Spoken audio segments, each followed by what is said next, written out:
I hope you have unlimited text messaging by Miss Carr. Chapter 89. Stephen Carter sent you a message via Friday messenger service. Dear Mr. Hogan, I don't know how to begin this letter. Honestly, I think writing to Virginia was easier. With her, I knew to begin by promising never to hurt Tony again and assuring her that my feelings for him are genuine.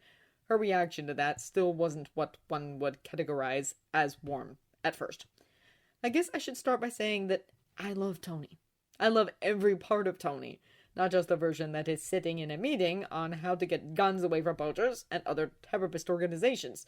I don't just love the version of Tony that helps 7-year-old girls with their homework or does everything in his power to keep his new BFF safe from anti-gifted terrorist groups.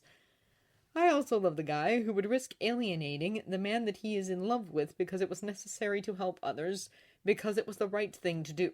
Or as close to the right thing to do as could be in a situation where there were no right things to do. I love the guy who tries to save the world and screws up badly and keeps trying. I love the man who is sarcastic and filled with snark because he's trying to cover up the pain he feels inside. I also love the man who would lie to the board to cover up the fact that his friend and head of security disregarded a pre-approved action plan, therefore accidentally leading to a lot of Avenger tech being on the black market, if not for the intervention of a teenager from Queens. They all think that last night was a trap. He is mad at you. Furious, really. But Tony still won't throw you under the metaphorical bus or to the board. He won't let Colonel Rhodes touch you either. The conversation with S.H.I.E.L.D. wasn't exactly pleasant. Despite how angry he is, he's still loyal to you because you stood by his side when he did a lot of stupid things, mostly involving various illegal drugs. Someday I'm going to want to know more about that, but not today.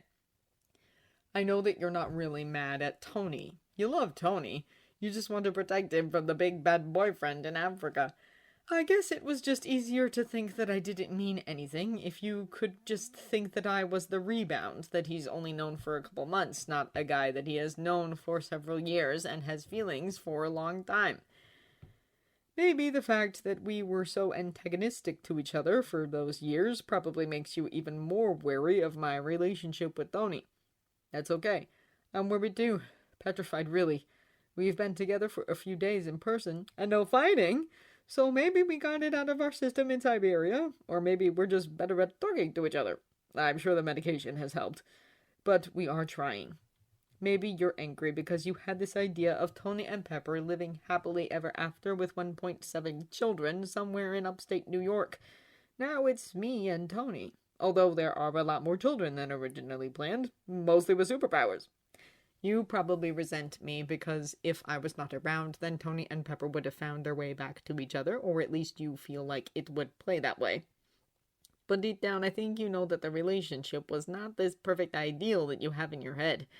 It never was, and I don't think my presence changes that. Maybe it was just a catalyst to make the explosion happen sooner rather than later. Tony needs someone who understands his life now. I understand that life now because I am a part of that life now. Someone who understands who he is underneath the bravado and jokes. It took me a while to see that person, but I see him now. I think even when Tony was making weapons, it was about protecting people and not profiteering. When he realized that wasn't happening, he stopped, and he found a new way to protect people. Ultron happened because he wanted to protect people. Unfortunately, that went badly, but his heart was in the right place. We just have to work on execution. He wanted to protect people like his new charges from Queens and Jersey City. After very interesting conversations with Miss Rodriguez about ICE's stance on people with superpowers, I realized that some of his actions that I was really angry about before were just his way of protecting teammates from being deported. That's part of the reason why she is his assistant. Apparently, being Tony Stark's assistant is considered a highly skilled job deserving of an EB-1 visa. These last few months, I've gotten to know Tony better than I did in all the years previously. Maybe that was because I was only seeing the public persona and rarely got glimpses of the real Tony underneath. Now I'm seeing the person that you've seen for all these years, and that's the person that I love. I love public Tony too, because maybe now I understand why Tony hides behind it when necessary. So the purpose of this letter is to reassure you that I do care for Tony deeply and genuinely, all parts of him. That I intend to be with him to the best of my ability, and I will do my best not to hurt him again. I am aware that I made some serious mistakes previously. I assumed things I shouldn't have. I did things I regret and that I'm sorry for. The fact that I can only see him occasionally at things like where we are right now is punishment for that. Now I'm just trying to prove to myself and Tony that I really do deserve Tony, because I know he trusts me and loves me despite what happened. However, I feel that maybe I need to earn it. Truly earn it. So I'm trying, and I'll do my best to be the person that Tony needs. I hope eventually you'll stop being angry about me being in Tony's life. Tony has enough love in him to care for hundreds of people. That means he has space for both of us.